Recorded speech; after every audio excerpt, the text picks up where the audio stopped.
폭력적인 강제동원해법 철회하라! 철회하라! 철회하라! 철회하라! 정말로 참을 수 없습니다. 이게 윤석열 정부가 말한 한일관계 개선입니까? 이것은 역사의 명백한 퇴행입니다. 작년에 우기일기 앞에서 한국 해군을 격례시키는 일이 있었습니다. 이제는 우리나라 기업이 일본 전범기업 대신 줄줄이 불려가 배상하게 생겼습니다. 이미 명단이 나왔더군요. 농협, 수협, 한국도로공사, KT, 우리나라의 굵직한 공사들, 기업들, 이제 일본 전범기업 대신 배상하는 친일기업으로 전락하도록 만드는 게 윤석열 정부입니다. 이게 한일관계 미래 개선입니까? 청소년기금? 이거 이미 양금덕 할머니께서 10년 전에 미쓰비시와 공식 협상할 때도 나왔던 안입니다.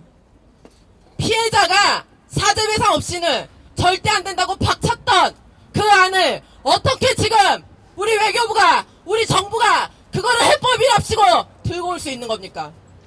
일본 전범기업 단 한 푼도 안 냈습니다. 배상이 아니라 후원기금?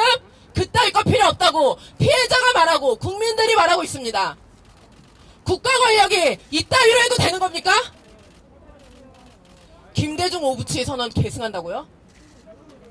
물론 김대중 오부치 선언에 통절한 사죄 반성 있습니다. 그러나 그 이후 어땠습니까?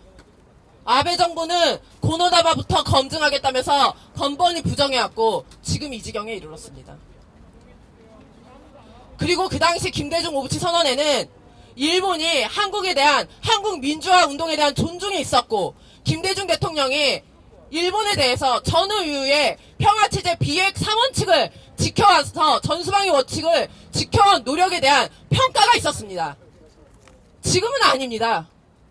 일본 지금 군사대국화 직전에 있습니다. 이쯤 되니 윤석열 대통령은 일본 요구 들어주려고 대통령 된 게 아닌가 싶습니다. 이번 3.1 경축사 5분 30초 연설에 오롯이 일본을 가해자로부터 면책시켜주는데 모든 연설 다 썼습니다. 반경 능력, 방위비 증액, 강제동원 문제, 수출 규제, 초계기 사건 그 단 하나의 언급도 없었습니다. 일본 역시 이거에 꿈쩍 않고 있습니다. 일본의 호응 있는 조치가 한국 정부가 백기투항하는 겁니까?